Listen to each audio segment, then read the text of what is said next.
आजकल सामान्यतः देखने में आता है कि किशोरा अवस्था के अंदर लो विजन के साथ साथ ब्लाइंडनेस की दिक्कत बढ़ती ही जा रही है। माता पिता को समझ ही नहीं आता है कि उनके बच्चों के अंदर कम विजन व अंधता की बीमारी कैसे आ गई है, क्योंकि बचपन में न तो उनका बच्चा कभी बीमार हुआ है और न ही कोई उनके बच्चे के साथ किसी भी तरह की दुर्घटना हुई है। बावजूद उनके बच्चे के अंदर अंधता का विकार है, कैसे आ गया है। इसी पर ज्यादा जानकारी देने के लिए आज हमारे साथ ROP specialist doctor Nikita Arora जुड़ी हुई हैं। डॉक्टर निकिता अरोड़ा के बारे में बता देता हूं कि डॉक्टर निकिता अरोड़ा के जो पिता हैं डॉक्टर प्रवीण अरोड़ा सिरसा के जाने माने नेत्र रोग विशेषज्ञ हैं। डॉक्टर निकिता अरोड़ा के जो पति हैं डॉक्टर रिपू दमन डाबड़ा फतेहाबाद के जाने माने मनोरोग विशेषज्ञ हैं, और जो इनके ससुर हैं जाने माने पीडियाट्रिशियन हैं डॉक्टर रवि डाबड़ा के नाम से जाने जाते हैं, और फतेहाबाद के आईएमए की जो प्रधान है डॉक्टर अंजना डाबड़ा वह इनकी सास है। डॉक्टर निकिता अरोड़ा से जानेंगे कि आजकल माता पिताओं की चिंता बढ़ गई है कि 7 वर्ष की आयु में, 8 वर्ष की आयु में, 5 वर्ष की आयु में है उनके बच्चों के अंदर अंधता का रोग हो जाता है, लेकिन जब जांच करवाते हैं तब उन्हें यह नहीं बताया जाता कि समस्या उत्पन्न कहां से हुई है। आज इसी बारे में ज्यादा जानकारी देने के लिए डॉक्टर निकिता अरोड़ा हमारे साथ जुड़ी हुई है। इनसे जान लेते हैं कि ऐसे क्या कारण रहते हैं कि युवा अवस्था से पहले किशोरा अवस्था में बच्चे अंधतापन के शिकार हो जाते हैं। मैम, हरियाणा की गूंज के प्लेटफॉर्म पर बहुत बहुत स्वागत है। मैम, आजकल सामान्यतः देखने में आ रहा है कि किशोरा अवस्था में लो विजन के साथ साथ ब्लाइंडनेस की समस्या बढ़ती ही जा रही है। कारण क्या मानते हैं इसका? सर, इसके विभिन्न कारण हैं, पर हम शुरुआत से शुरू करते हैं। सबसे पहले जब बच्चा पैदा होता है ये जानना जरूरी है कि क्या बच्चा नॉर्मल पूरे टर्म पे पैदा हुआ है, मतलब पूरे 9 महीने निकाल के मां के पेट में पैदा हुआ है, या वो समय से पहले पैदा हुआ है। तो जो बच्चा समय से पहले पैदा होता है, स्पेशली जो 34 हफ्ते से पहले पैदा हुआ हो, या जिसका वजन 2000 ग्राम से कम हो, या ऐसे बच्चे जिनको ऑक्सीजन दी गई है, जो थोड़े बड़े भी हैं फिर भी उनको ऑक्सीजन थेरेपी दी गई है, नर्सरीज में रखा गया है, ऐसे बच्चों में आंख के पर्दे की बीमारी हो सकती है, जिसको यदि समय पे ना पकड़ा जाए वो आगे अंधत्व का कारण बनती है। कारण क्या रहता है? जो प्रसव पूर्व बच्चे पैदा होते हैं, क्या उनमें जो विकार है, क्या रक्त वाहिकाएं जो पूरी तरह से बन नहीं पाती है, क्या असामान्य तौर पर बढ़ जाती है? कारण क्या रहता है इसका? देखिए, माँ के पेट में जितनी देर बच्चा रहता है उस हिसाब से आंख की, जैसे पूरा शरीर ग्रो करता है वैसे आंख की नाड़ियां ग्रो करती हैं। वो डिपेंड करता है कि बच्चा कितना हफ्ते पेट में रहा है। सपोज बच्चा जल्दी पैदा हो जाता है, नॉर्मल बच्चे में भी पूरे पैदा होने के लगभग 1 से 2 हफ्ते बाद पूरी नाड़ियां बनती हैं। यदि बच्चा समय से पहले हो जाता है और उसको नर्सरी में रखना पड़ता है तो उसकी ग्रोथ एक बार रुक जाती है ऑक्सीजन की वजह से। पर उस समय पे ऑक्सीजन से जान बचाना ज़्यादा ज़रूरी रहता है। ये सब हम आगे मैनेज कर सकते हैं, तो पहले जान को इम्पोर्टेंस दी जाती है, फिर बाद में बाकी चीज़ों को। बट इसका मतलब ये नहीं है कि ऑक्सीजन देना हानिकारक है, ऐसा नहीं है, क्योंकि बच्चा सांस लेगा तभी तो आगे बढ़ेगा, राइट। तो अब क्या है कि न्यूनेटोलॉजी वाले भी ऐसे काफ़ी मेजर्स लेते हैं with in specially first hour of life और आगे, कि ताकि ये बीमारी ना बढ़े। अब आता है कि ये बीमारी होती क्यों है। अब बच्चा जब समय से, मैं रोकना चाह रहा हूँ, सवाल आ रहा है मेरे मन में। समय से पहले जो बच्चे पैदा होते हैं नर्सरी में चले जाते हैं, डॉक्टरों की देखरेख में ठीक होकर घर चले जाते हैं जी, बावजूद उसके आप तक नहीं पहुँच पाते हैं। यहाँ लैक किसका है? क्या डॉक्टरों के द्वारा जानकारी नहीं दी जाती है, या परिवार के द्वारा डॉक्टरों की बात को नजरअंदाज किया जाता है? कारण क्या रहता है इसका? एक्चुअली आरओपी ऐसी बीमारी है जो बाहर से नहीं दिखती है। कोई भी बच्चा बीमारी के साथ पैदा नहीं होता है, बीमारी कुछ समय बाद बनती है। बहुत बच्चे उस समय से पहले ही डिस्चार्ज हो जाते हैं। नॉर्मली हम टारगेट करते हैं कि पैदा होने के 1 महीने के अंदर अंदर इसका चेकअप हो जाए। बट बहुत बार बच्चा कभी 5 दिन रहा, कभी 7 दिन रहा, तो बकायदा न्यूनेटोलॉजिस्ट ये मेंशन करते हैं कि आपने आरओपी चेक कराना है। बट क्योंकि ये बीमारी बहुत ज्यादा नई नहीं है, पहले क्या था कि नर्सरीज में इतनी फैसिलिटीज नहीं होती थी कि बहुत छोटे बच्चे 800 ग्राम 900 ग्राम वाले बच्चों को बचा पाए।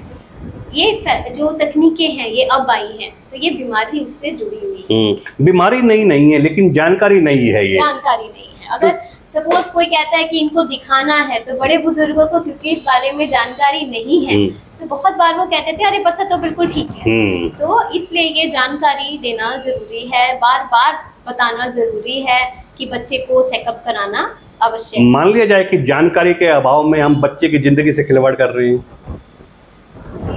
देखिए ऐसे केसेस हैं जहां जानकारी थी और लापरवाही हुई है, बट ऐसे केसेस भी हैं जहां बच्चे को 3 हफ्ते पे बुलाया जाता है, पेरेंट्स 18 दिन पे भी आ जाते हैं कि मतलब हमसे कुछ मिस ना हो जाए, कोई चूक ना हो जाए। तो दोनों साइड के लोग तराजू को देख रहे हैं आप, दोनों साइड है, दोनों साइड है।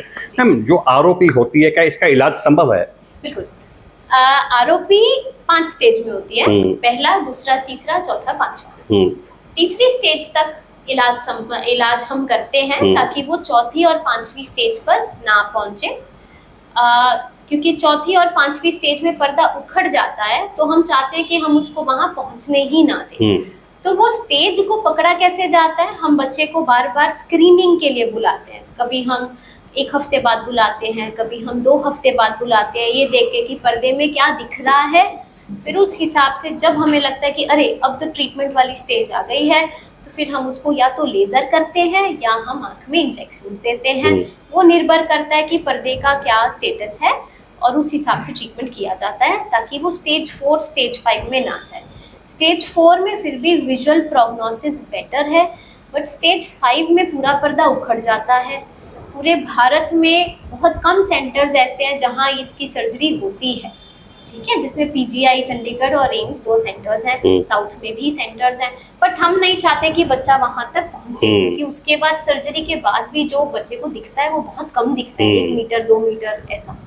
तो मतलब हमें पहले उसको पकड़ना है और जल्दी इलाज करना। जो बच्चे आप तक नहीं पहुंच पाते हैं या इलाज से वंचित रह जाते हैं, क्या लगता है कि जानकारी के अभाव में ऐसा होता है या इलाज काफी महंगा है उस कारण ऐसा होता है? नहीं, एक्चुअली प्रॉब्लम ये है, सारी चीजें हैं, बट सबसे बड़ी प्रॉब्लम ये है कि जो लोग आरोपी करते हैं उन डॉक्टर्स की संख्या बहुत कम है, ठीक है। स्पेशली जैसे हमारा स्टेट फिर भी छोटा है, जो बड़े स्टेट्स हैं जैसे राजस्थान, हाँ मतलब डिस्टेंसेस बहुत ज्यादा हैं।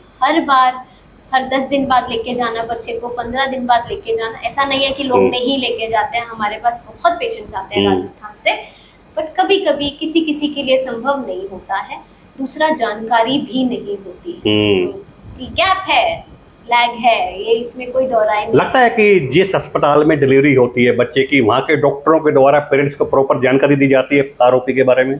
लगता है आपको ऐसा कि पीडियाट्रिशियंस के द्वारा अपनी जिम्मेवारी निभाई जाती है? एक्चुअली क्या होता है कि बहुत जगह पे सिर्फ गायनेकोलॉजिस्ट ही रहते हैं, है ना, मतलब स्पेशली जो फार ऑफ सेंटर्स हैं, तो वहाँ पे मे बी लैग होता है, बट ऐसा नहीं है कि नहीं कहा जाता। जानकारी दी जाती है बट वो भूल जाते हैं, छुपा रहे हैं आप। आपको ऐसा तो लगता है आपके डॉक्टर मित्र नाराज हो जाएंगे सच्चाई बोलने से? लगता है कहीं ना कहीं, है ना। हम जैसे देखिए, जब आरोपी होता है, आरोपी पकड़ में आता है, उम्र बच्चे की कहाँ तक पहुंच जाती है? जैसे हम कहते हैं कि 1 महीने के दौरान बच्चे को ले आना चाहिए, 2 महीने के दौरान ले जाना चाहिए। स्टार्टिंग बच्चे की पहली विजिट 1 महीने से पहले हो जानी चाहिए। मेरी प्रैक्टिस में मैं ये टारगेट करती हूँ कि 3rd वीक ऑफ लाइफ, मतलब 21 डेज पे हो जानी चाहिए। बट सपोज बच्चा बहुत ही छोटा है, 700 ग्राम का है, 650 ग्राम का है, तो हम 2 वीक्स पे भी करते हैं। मतलब ये निर्भर करता है कि बच्चा कितना पहले हुआ था, कितना वजन में कम था, ठीक है। नेक्स्ट इनकी विजिट कब होती है वो हम लोग डिसाइड करते हैं। सपोज एक आरोपी का वेरिएंट है जिसको एग्रेसिव आरोपी कहते हैं, वो विदिन 21-28 डेज में आ जाता है, तो उसमें हमें फटाफट उसको ट्रीट करना होता है, क्योंकि वो जल्दी बढ़ता है। वो ऐसे स्टेज में फॉलो नहीं करता, 1 2 3 ऐसे नहीं करता, वो सीधा स्टेज 5 पे पहुंच सकता है, तो उसको हम जल्दी ट्रीट करते हैं। तो वही निर्भर करेगा कि क्या हमें दिखता है, उस हिसाब से फॉलोअप होता है। बहुत बार स्टेज 1 स्टेज 2 ऐसा रहता है जिसके लिए हम वेट करते हैं, कोई ट्रीटमेंट नहीं करते। मेरे पास ऐसा बच्चा भी था जो 5.5 महीने पे ठीक हुआ था, ठीक है, तो बिना किसी ट्रीटमेंट के। तो बहुत बार रिग्रेस भी कर जाती है बीमारी, बहुत बार हमें ट्रीटमेंट भी करना पड़ता है, बट ये सारी फाइंडिंग्स पे डिपेंड करता है कि हमें पर्दे पे क्या मिलता है। प्रीमैच्योर डिलीवरी जब होती है उसके कई कारण रहते हैं। बच्चा जो है उसका वेट जो है नॉर्मल से काफ़ी कम रहता है, बच्चे की जो आयु है वो माँ के पेट से पहले वो जन्म ले लेता है, कितने परसेंट चांसेस रहते हैं कि 2 किलो से कम का बच्चा है या 34 हफ्ते से कम का बच्चा है, उनमें लो विजन और ब्लाइंडनेस की जो समस्या है वो होगी? ओके, परसेंटेज तो data I don't remember, but जैसे अगर हम सिर्फ आरओबी की बात करें तो सपोज हमने आरओबी को ट्रीट भी कर दिया तो वहाँ पे हमारा काम खत्म नहीं होता है। हम बच्चे को हर 4 से 6 महीने में बुलाते हैं, क्योंकि जो भी बच्चा प्री टर्म पैदा होता है, चाहे उसका इलाज हो चाहे ना हो, उनको चश्मा लगने का रिस्क नॉर्मल बच्चों से ज़्यादा रहता है, टेढ़ेपन का रिस्क नॉर्मल बच्चों से ज़्यादा रहता है। कुछ बच्चों में एक चीज़ होती है जिसको बोलते हैं सेरेब्रल विजुअल इम्पेयरमेंट। उसमें क्या रहता है कि कुछ टाइम तक, कुछ महीनों तक बच्चों को दिखता है बट फिर एकदम से कम होने लगता है। तो ये सारी, इसीलिए एवरी 4 to 6 मंथ्स हम बच्चों को फॉलो पे बुलाते हैं। कितने समय तक बुलाया जाता है? मैं जी 18 ईयर्स तक तो कहती हूँ। 18 ईयर्स तक कहते हैं, ठीक है। उसके बाद बच्चे समझदार हो जाते हैं, कुछ भी उनको लगता है तो वो अपने आप आ जाते हैं। मतलब ये माना जाए कहीं ना कहीं कि जो बीमारी है वो 18 वर्ष तक आपका पीछा करती है? सर बीमारी नहीं है, मतलब ऐसा नहीं है ना कि अगर नॉर्मल बच्चा भी है उसको चश्मा नहीं लगता, बट इन बच्चों में चांसेस ज्यादा रहते हैं। तो हमें अगर कुछ भी चेंजेस होते हैं तो हमें उसको तुरंत पकड़ना है और उसका इलाज करना। मैम आजकल एक चीज और देखने में आ रही है, प्रीमेच्योरिटी का विषय हमने बात की, प्रीमेच्योरिटी पर बात की, आरओपी पे बात की हमने।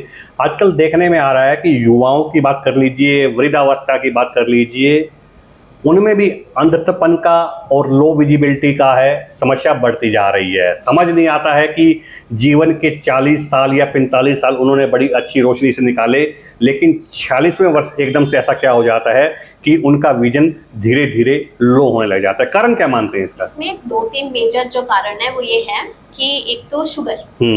सबसे पहले हम करते हैं मोतियाबिंद की बात। जैसे 40 इयर्स के बाद मोतियाबिंद का चांसेस बढ़ जाता है, सफेद मोतिया, इवन काला मोतिया, ठीक है। तो एनुअल चेकअप मस्ट है।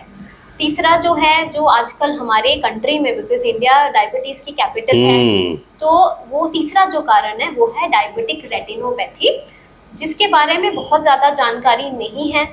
तो जिस भी मरीज को शुगर जिससे डिटेक्ट होती है, जिस दिन डिटेक्ट होती है, ये गाइडलाइंस हैं कि आप मतलब तभी अपना पर्दे का जांच जरूर कराएं, क्योंकि शुगर आँख के पर्दे पे असर डालता है।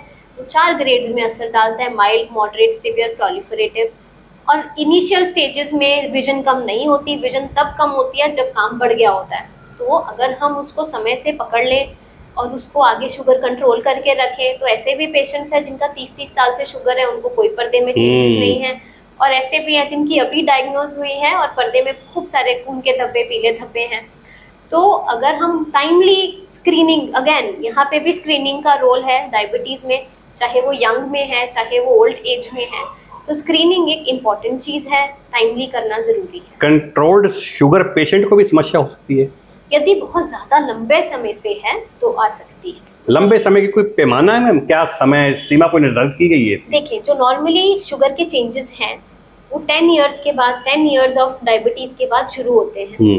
टाइप 2 की बात कर रही हूँ मैं, डायबिटीज़ जो लेटर एज में आती है पकड़ में। तो उसमें क्या है कि पहले 10 साल अगर शुगर कंट्रोल्ड है उसके बाद ही वो शुरू होते हैं।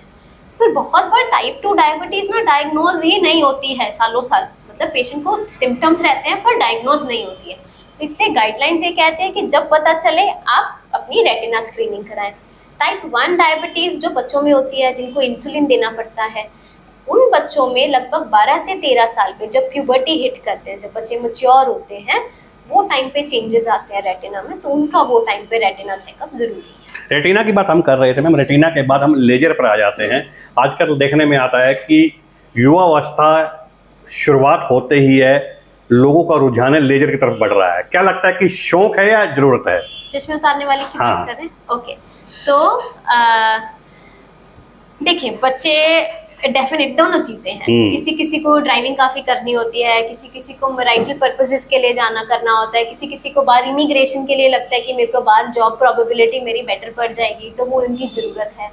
कुछ लोगों को आर्मी में जाना होता है, मिलिट्री में जाना होता है, तो उनके लिए वो एक ज़रूरत है। तो दोनों चीज़ें, कुछ लोगों को चश्मा पहनना पसंद नहीं है तो वो उससे ऑप्ट करते हैं लेसिक को। क्या लेजर सक्सेस रहता है मैंने युवाओं में? डेफिनेटली, मतलब we are doing LASIK since almost 20 years now, तो it is successful, very successful. मेरे खुद के ब्रदर का भी हो रखा है। तो ये आरओपी पे लौटते हैं मैम, रेटिनोपैथी ऑफ प्रीमैच्योरिटी। परी मैच्योरिटी की बात करें तो आजकल काफ़ी लार्ज नंबर के अंदर है परी मैच्योर बच्चे हैं जो पैदा हो रहे हैं। निकिता अरोड़ा या अरोड़ा आंखों के अस्पताल जो सिरसा का जाना माना अस्पताल है, उनके द्वारा कुछ जागरूकता कैंप भी लगाया जाता है जिससे कि अभिभावक जागरूक हो सके? सर, हम लोगों ने YouTube पे वीडियोस बनाई है, इन्फॉर्मेशन वीडियोस। हम लोग अलग अलग जगह पे जाके आरोपी के बारे में टॉक्स भी देते हैं, न्यूज़पेपर में भी आर्टिकल डालते हैं। और तीसरा जो हम प्लान कर रहे हैं, जो बच्चे ऑलरेडी ट्रीटेड हैं, हम प्री मैच्योरिटी डे आएगा 17 नवंबर को, तो we are planning to organise a camp on that day. अभी ये थोड़ा इनिशियल स्टेजेस में ही है उन बच्चों के लिए जो ऑलरेडी ट्रीटेड हैं, क्योंकि कुछ बच्चे फॉलोअप पे आते हैं, कुछ नहीं आते हैं। तो हम चाहते हैं कि वो सारे बच्चे जिनको पिछले 8 से 10 सालों में हमने ट्रीट किया है, हम उनके लिए एक कैंप लगाएं ताकि उनका आगे सपोज चश्मे का नंबर है या कोई टेढ़ापन है जो उसके आगे के इश्यूज हैं, मतलब इम्प्लीकेशंस है ऑफ प्री मैच्योरिटी और आरओपी डिजीज, तो हम उनको एक बार इवैल्यूएट करें। आपसे बातचीत करने से पहले मैं समाज में ऐसे लोगों की छानबीन कर रहा था जो जन्म से पहले बच्चा पैदा हुआ और जानकारी के अभाव में आरोपी का शिकार हो गया। जब हमने उनके माता पिता से जानकारी ली, उन्होंने कहा कि अब तो उनका बच्चा टेढ़ा देखता है या कम देखता है। इलाज हमने इसलिए नहीं करवाया कि डॉक्टर की लापरवाही से कहीं बच्चा जन्मजात अंधता का शिकार ना हो जाए। लगता है कि माता पिता का डर सही है? नहीं, टेढ़ेपन का इलाज संभव है, ठीक है। जो बच्चे नहीं देख पाते हैं, उन जिनको नॉर्मल चश्मों से नहीं दिखता है, उनमें लो विजन एड्स दी जाती हैं। तो ऐसा नहीं है कि ट्रीटमेंट्स अवेलेबल नहीं है, बट इट अगेन डिपेंड्स की स्टेज क्या थी। ऐसे भी बच्चे हैं, हम पर्सनली ऐसा बच्चा भी है जो मेरे पास स्टेज 5 पे आया था, उनको हमने टाइमली रेफर कर दिया। ये ज्यादा पुरानी बात नहीं है, 6 महीने पुरानी बात है, और उसको बच्चे को विजन है, ठीक है। ऐसे बच्चे भी हैं जो मेरे पास 6 महीने की उम्र पे आए थे और बड़ी अच्छी नर्सरी में रह के आए थे, बट पेरेंट्स ने लापरवाही करी थी, वो अब उसका प्रोग्नोसिस बहुत अच्छा नहीं है। तो दोनों साइड पे है। आमतौर पर कौन सी स्टेज पर डिटेक्ट हो जाता है कि बच्चा आरोपी का शिकार है या नहीं?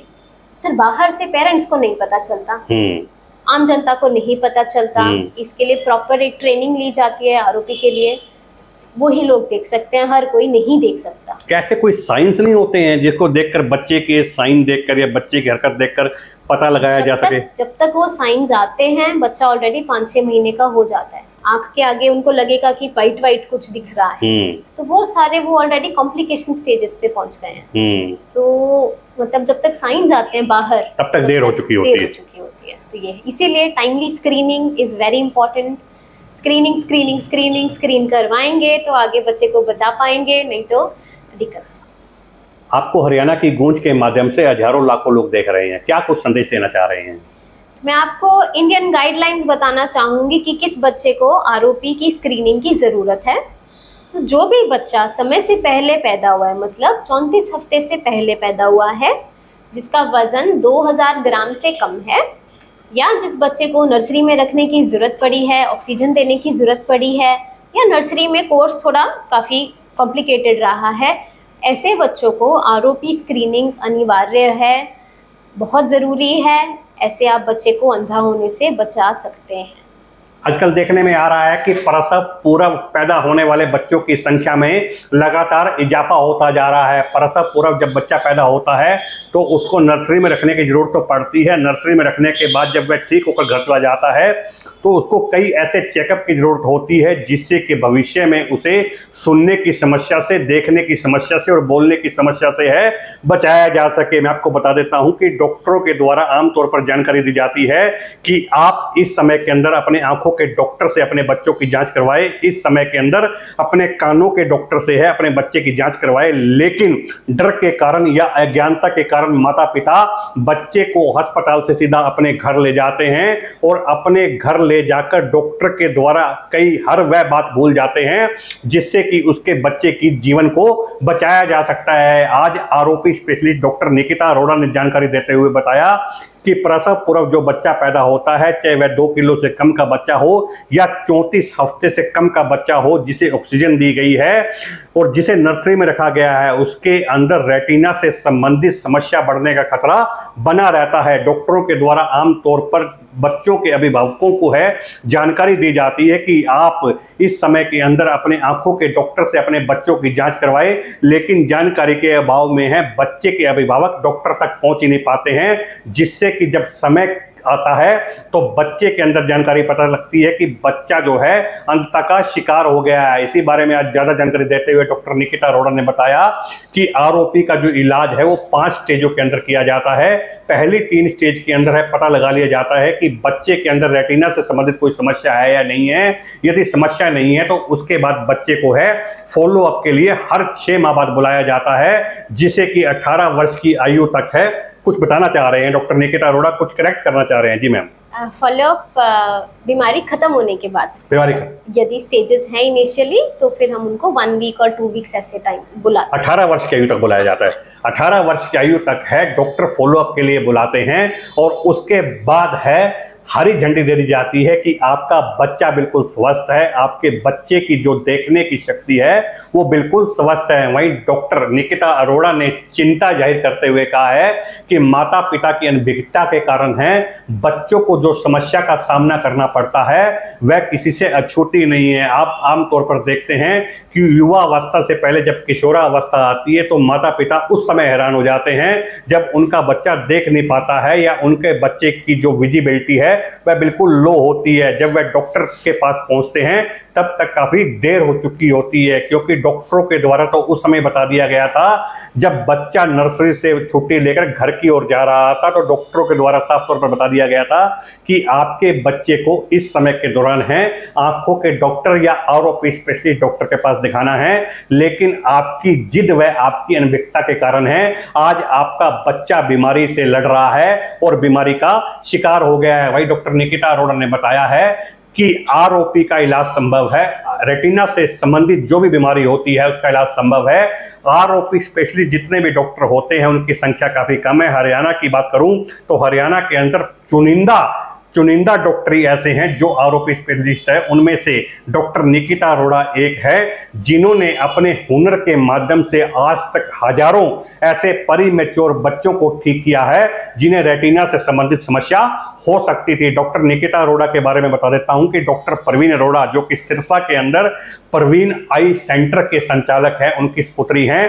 डॉक्टर प्रवीण अरोड़ा की बात करूं तो हरियाणा ही नहीं, पंजाब ही नहीं बल्कि राजस्थान तक डॉक्टर प्रवीण अरोड़ा का नाम बड़े अदब से लिया जाता है। जब भी आंखों के ऑपरेशन की बात आती है, जब भी लेसिक लेजर की बात आती है, सफेद मोतिया की बात आती है, काले मोतिया की बात आती है, तो तीनों राज्यों के अंदर नाम लिया जाता है कि डॉक्टर प्रवीण अरोड़ा को दिखाकर ही इलाज करवाया जाए। यानी कि विश्वास का यदि नंबर 1 का बात करूं तो डॉक्टर प्रवीण आई हॉस्पिटल का नाम आता है, जहां डॉक्टर निकिता अरोड़ा भी अपनी सेवाएं देती है। उसके अलावा सप्ताह में 3 दिन डॉक्टर निकिता अरोड़ा अपनी सेवाएं फतेहाबाद के डॉक्टर रवि अस्पताल में भी देती हैं, जहां पर आरोपी से संबंधित बच्चों की है देखभाल की जाती है, जांच की जाती है और उनको उचित निर्देश देकर है बताया जाता है कि आपके बच्चे के अंदर किसी भी तरह की समस्या है या नहीं है। वहीं डॉक्टर निकिता अरोड़ा ने आज हरियाणा की गूंज के चैनल पर अपील करते हुए कहा है कि यदि आपके भी यहाँ प्रसव से पूरा बच्चा पैदा होता है तो आप डॉक्टरों के द्वारा कही हुई